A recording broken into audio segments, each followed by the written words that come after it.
Welcome to Everything Life and Financial Freedom. We are your hosts, Linda and Jim McKissack. If you know our story, you know that we went from over $600,000 in debt to having financial freedom.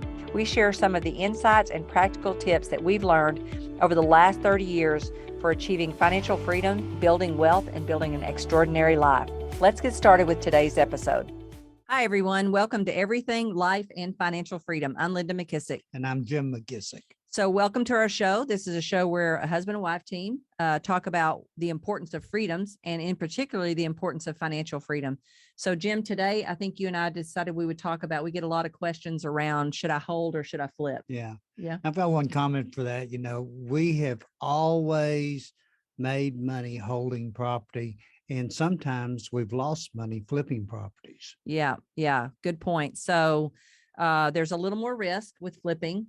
You could have misestimated how much the house will actually bring after it's fixed up based on and not necessarily buy it cheap enough. Mm-hmm. But generally you and I wrote the book Hold, How to Find, Buy, and Rent Houses to Build Wealth. So our general strategy was and still is a lot to hold. Now, this has been how many years we've been holding? Since 92. Since 92. So back in the beginning, and you probably heard this on our past episodes, the reason we started holding was because we knew that there was a number in the future that we wanted coming in passively when we either chose not to work or couldn't work. Right. So the reason we think everybody should have a hold strategy is because someday you may be in a situation where you either can't work, don't want to work, or something happens with whatever amount of money you think you're going to have coming in passively. I know I've heard about companies that they change their retirement plan. Yeah. So things like that.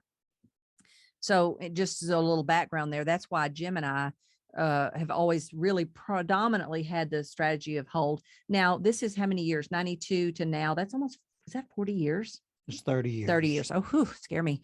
Okay. So 30 years we've been investing. For the first time in the last couple of years, we have started to flip a little bit more for two reasons.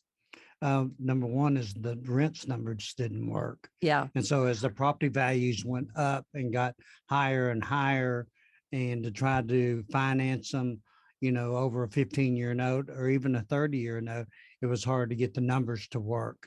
Now, usually with a 30-year amortization, you could usually get really close, but it couldn't give you the rate of return that we really tried to get on our properties. Yeah. So the market has kind of dictated that we flip, and where we are in our life. We're not interested in things right now moving forward that are going to not pay off until 20 years from now. Right. We're not, we feel like we got that number kind of taken care of. And, we originally started real estate investing, which in later episodes, we're going to talk about all the different passive streams that we have and how we got into each one. But, we had a set number that we wanted. And now that we're way past that number, we're having to modify our strategy just a little bit. Right. And the reality is, when we started out, we had enough income coming in from our real estate sales to support our life. And we could put a little bit of money away with every transaction to, go out and buy property. So our goal was not money now. Our goal was money 20 years down the road, whenever, like you said, we either chose not to work anymore or couldn't work for whatever reason. So real estate really kind of was, because we both had ways that we were making cash flow. Is truly just a kind of a backup plan. And we're believers, because we've had life happen to us gradually and then suddenly, that you can't have enough backup plans. Yeah. You can always add one more backup plan and be a little better off. The other thing I would say probably about hold is, depending on where you are in your journey of creating financial freedom, but let's say you've picked real estate as your vehicle to do it, and you have a number in mind that you want passively coming in from your hold properties, I think I would predominantly work towards that goal on a regular basis. But also, even in the early days, Jim, when you and I ran across a deal that there was like $100,000 in equity, that was, we went ahead and flipped. Yeah. Right. Yeah. And I can't remember on that one if the numbers didn't work for rental, or we just knew that the equity was so high. It was a very high end home. Yeah. And so the rental market gets a lot smaller with that size rent. And that size of a home. And so We made 100 grand flipping it, and that worked out. That was a good thing to do, and it gave us more capital to go buy more houses with. Right. And I think the other reason too is we thought about it. And if you think about it, the higher the price of the home, those people, when maybe they've gone through some financial difficulties, they've got part of the 4 Ds that we always talk about: drugs, distress, death, or divorce going on in their life. And they're just trying to liquidate that property and get out from under it. But they're also the first people in those higher end price ranges that will go back out and buy as quick as possible. So your turnover on those houses, we felt like, could be a lot more. Right. So if it was a certain price home, we would typically flip, especially if there was enough equity in it. But that's another thing I think people should come up with, Jim, is 2 things that I think about when we flipped before. Again, we've on the upper end made 100,000, and on the low end, when the market was really tight, what would we make? 8,000 maybe 8,000. So you got to be willing to say, okay, the flip numbers are going to change with the market. And so what's my number that I'm looking for if it's, this kind of market where the flip money's less? Yeah. And then what's my model if it's 100,000? I mean, that might be hard for people to pass up. Yeah. Well, the realization that I had whenever we were in there and we were rehabbing homes, and it was taking us, anywhere from 2 to 4 months to get one bought and get it flipped and get it rehabbed and everything to put it back on the market. And then we only made, $7,000 or $8,000 out of it. I could have spent that 4 months more going out there acquiring great listings for houses and, being paid a commission on those, which would equal almost as much as that, the time I spent 4 months working on that house. So that would be where you would kind of look at the opportunity cost. If I took the same 4 months to make 8,000, maybe some people out there listening to us actually have jobs. Mhm. And so the 8,000 would take them, several months to do it, or maybe the same 4. So Mhm. that might be a different way to look at it, is how long would it take you in the same amount of time? What could you make if you spent your time doing something Right. else? So that's another way to look at it. But again, the other reason we talk to people, and when they ask us that question, should I flip or hold, is where are you at in the ability to save money to buy properties to hold? Again, always be looking at your hold number. Right now in the market that we're in, Jim, so many people are asking people to sell their properties. Like, we probably get 10 texts a week. Hey, would you be really willing to sell your properties? Hey, we've got ready buyers for your properties. Don't get caught up in that, oh my gosh, I could triple my money. If you're okay and don't need this money to put into a whole lot more houses, because the minute you sell it and to take that cash, ask yourself, what could this cash actually do if I just have cash? Not much, right? Right. Just sit in the bank. Sit in the bank. And right now, what is the bank's paying on cash? About 0. Not much, right? So that's another thing. I think you've got to be careful and don't get caught in the trap that, yes, we are in the highest real estate market we've been in how long? I've never seen this market. What was our appreciation last year? 20%. 20%. And on average, it's what, usually 4 to 6? 4. Yeah, 4. So you're going to be bombarded with people, and you're going to look at the numbers, and you're going to be really tempted to say, oh, I could flip this property or sell this property right now and make a lot of money. But again, the game to get freedom is numbers coming in later passively. That's what really buys freedom of your time, your money, your relationships, and everything. And what we hope that we, convince people to do or attract people that understand is there's more than freedoms in life than just the money, right? When I think about the freedoms that passive money has given us, it's just unbelievable, freedoms. And so again, you got to fall in love with freedom of everything. And most people don't get the difference between earned income and passive income. Passive income has so much to do with freedom of time and freedom of, finances and everything, because working because you want to work is a whole lot different than working because you have to work. Yeah. Yeah. So I think, realistically about hold, we want to reiterate, where are you in your real estate journey? Mhm. What are you doing to put away money for buying properties to hold? Do you need to flip a few on the front end because you need extra cash to buy more? That's when flipping really makes sense to me, is whenever you have a designated place for the money that you're going to make on the flip. If you're just going to flip it and you're going to put it in your bank account and get it consumed, it's going to be eaten up and go away. Yeah. So whenever you're flipping, always have a use for that money you're going to make off of that flip. Yeah, that's a good point. And the best use is to put into more properties to hold so that you reach that hold number a lot faster. I mean, we did 3 different things. We had a line of credit that we used. Yeah. We saved money through our real estate sales. Yeah. We took 15% of every commission check off the top and put it into a separate money market account. And we used money from our flips to go add to that fund to go out and buy more houses. Yeah. So I would say, if you do flip something, do not put that money in your personal account. No. Put that money into your real estate investing account and keep that pile there. Like we've always never used the money from any of our investment properties each month to live off of. We just don't do that. It goes straight back into the account. And you can do lots of things with that later. You can actually buy more property, or you can pace down some of the more higher interest rate properties. Because when we first started doing this, I can't even remember what the interest rate was in 92.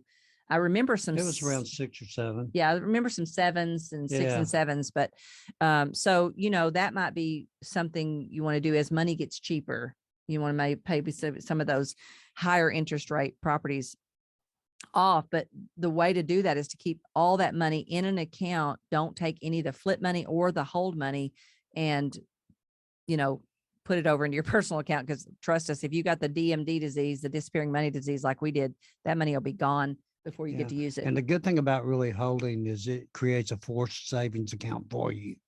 So as you put that money in that appreciating asset and somebody's paying you rent every month and making your note payment for you, plus leaving you a little money left over called cash flow. I mean, that's a smart investment. Hello. Thank you for listening to the Everything Life and Financial Freedom podcast. For transcripts, resources, and more, visit the episode page on the podcast website at everythinglifeandfinancialfreedom.com. You can also download our Freedom Number worksheet. This worksheet will help you determine the amount of passive income you need to generate each year to sustain the lifestyle you have or the lifestyle you want when you no longer wish to work or simply want the freedom of your time and your money. Yeah. And then another thing that I think about is, because I kind of look at that lot we sold that made $1 million, which is the highest return we've ever gotten on anything. Commercial lot. The other things you want to think about on flip is time frames. We held that at least a couple of years for the tax thing we to be had to hold different. it for a year. Yeah, for a year we did that. And then the same thing with the business commercial building that we just had our business in recently.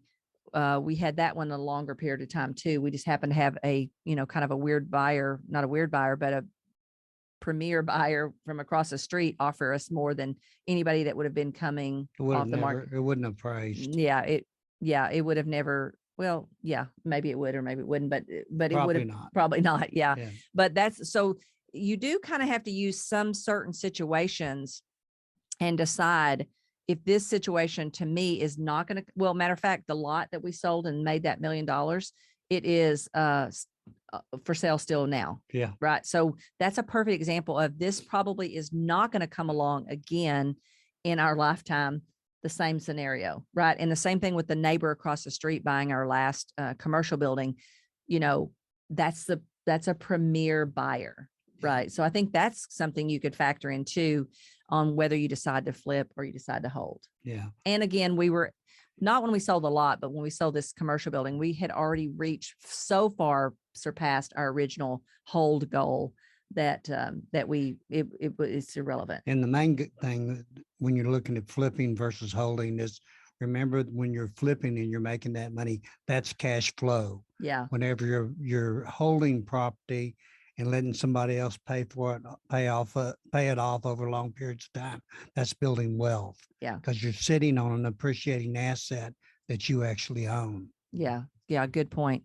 Yeah. So, again, if you every day you wake up and you can't say yes to this question, does your passive income exceed the lifestyle you have or the one you want? Because sometimes we have a lifestyle that's not really the one we ultimately want, but the one we have now.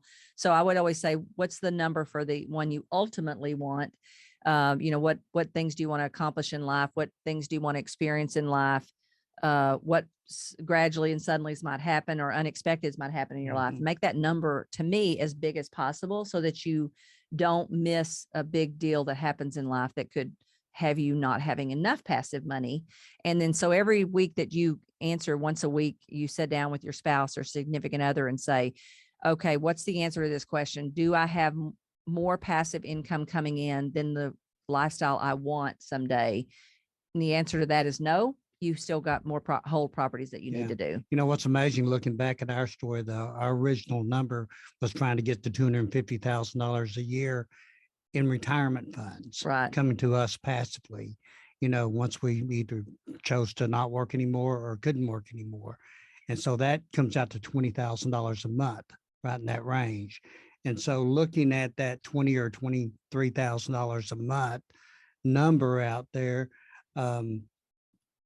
that was an achievable number for us. When we really thought about it, we built the plan, and the plan was it's going to take us 5 years to go buy those 20 houses.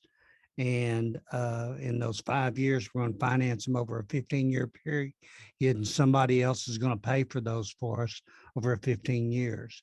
And then the goal got a lot bigger as we got on the journey. Yeah. So let's kind of go through some of the reasons you would want to hold properties. Number one, to shield yourself against some kind of crash. A lot of us just all made it through COVID. Some businesses were suffering more than others. And so I'm sure a lot of those people wish that they had more passive money coming in when all of a sudden their businesses flow got cut off. Right. And anybody's business or job could go away immediately. Yeah. And so everybody needs a place to live. Yeah. And so having real estate, especially single family real estate in your portfolio and stuff, is really a hedge. For Linda and I, it was a big insurance policy. Yeah. So crash, to protect yourself against some kind of crash that's out of your control. One, to do certain things that you want to do later in life and live a certain lifestyle. 3 might be to be able to take care of some of your relatives or friends who are in that. If you went back and listened to one of our other episodes where we talked about the study of the 40 people, where only 1 was going to be wealthy and 4 was going to be financially secure because, or financially secure. And then I forgot how many. Andy knows this number. I can never remember that whole. I got to tape that up in front of me somewhere. It's such a good survey, but it's in our hold book.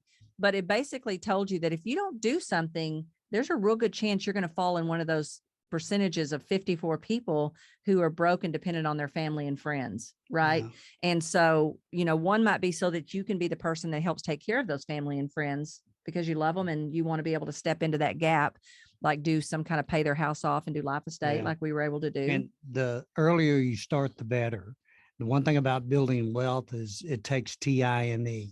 Yeah. And so the earlier you start, the better off you are. Yeah. And then another reason might be you want to leave a legacy. You want to leave a leg up to your kids. You and I both have looked back in our backgrounds and we didn't have any kind of leg up. Well, number one, we weren't taught financial literacy and disciplines. And we both had to spend money to in the end of our family's lives to support them and to bury them, quite honestly. So, I remember thinking, I don't want to pass that kind of thing on to my children. So one reason you might want to hold and have a hold number is because of a legacy, to leave a legacy. Can you think of anything else that would be a reason someone would want maybe you hate your job? That's another one. Maybe you hate your job and you want to be able to tell them to stick it someday. And when you get to that hold number, you could do that. You could do that, right? Any other things you can think of? No, it just provides so many options, Linda. Yes. I mean, that's the freedom. The options are the freedom that you're talking about. Yeah. And then another one that I think of that you and I used was when our son-in-law was sick with cancer for that 10.5 months. We actually were able to just leave and completely go be there. So you might be able to take a longer sabbatical or whatever away from everything when some kind of emergency happened in your family. Yeah. You can only do that with passive income. You can't do that with active income. Yeah. That's earned income. That's true. So I can't think of any other reasons to hold. I'm sure there's plenty of others, but I can't think of them. And then I would say the reason what I would consider flip for is just icing on the cake, kind of like we do appreciation. Flips, great flips are just going to be a bonus or an icing on the cake. You can't predict them. You can't know. I mean, there's no way when we bought that lot, we thought we'd make $1 million off of it. And there's no way that we bought that commercial building that we thought we'd make, whatever we made off that $1.4 million. Yeah. Something like that. So those are not predictable. So that one's going to be icing on the cake, or just a blessing that happens that you don't expect. Well, I know professional flippers that flip, maybe 100 houses a year, and those guys make good money. They make a good living, but that's pretty much what they do. Every one of them that I've talked to since the foreclosure sale said, I wish I would have held my property like you did, Yep. instead of selling it and flipping it. Yeah. Looking back now. Yeah. That's a really good point. I same thing. People have said, yeah, you were so smart to hold. And again, we went in having a hold strategy. We knew that was our main strategy. We didn't see any reason to change that until later in our investing life, and until one of those rare premier buyers came along. And every one of them that have talked to us have said, I wish I had done what you did. I wish I had not sold any of those properties that I bought at the foreclosure steps. Yeah. It's just such real estate is such a great investment tool, because think about this. What other asset could you go buy without paying cash for it, that you could leverage and that somebody else can pay for it for you? Plus you can make some money on top, called cash flow. Yeah. Yeah. There's not too many investments out there you can do that. And so if you're starting out small, it gives a small person an opportunity to get big. Yeah. Yeah. Good point. So one other thing is good is, it doesn't take very many properties to become a millionaire. Yeah. Yeah. You could hold 3 properties in this market just with the average sales price. And once they're paid for, you've got $1 million worth of net worth. Yeah. Right which you reminded our daughter the other day that she was actually a millionaire. Yeah. Because I think people don't look at that enough to realize 3 properties and every person I know of says, oh, I want to be a millionaire, and you can do it with 3 properties more than likely in most areas. Yeah. And so I think if people looked at that more, Jim, they would probably appreciate the opportunity more, right? And then once they get into the game and they become a student of investing, it opens up a whole investment world. Yeah, so true. So I think we have proven in this episode, we are definitely pro hold, a little less on flips, but we're not adverse to flips, just rare flips that we do. And so I would say, if you've decided after listening to this episode, you want to hold, go ahead and figure out what that lifestyle looks like. You can download our Freedom Number worksheet. If you haven't already, it'll help you come up with a number. Make sure that number's big. Don't go on the low side, go as big as possible. And then work it backwards. How many properties would you need to buy, and how many would need to be paid off free and clear to get you that passive number? That's awesome. Awesome. Till next time. Thanks for listening today. If you haven't already, please subscribe and share this podcast with others. The greatest compliment you can give us is to leave a 5-star review, and please feel free to reach out to us at info@lindamckissack.com. We would love to hear from you about any ideas, topics, or guests to include on our podcast. So see you next time.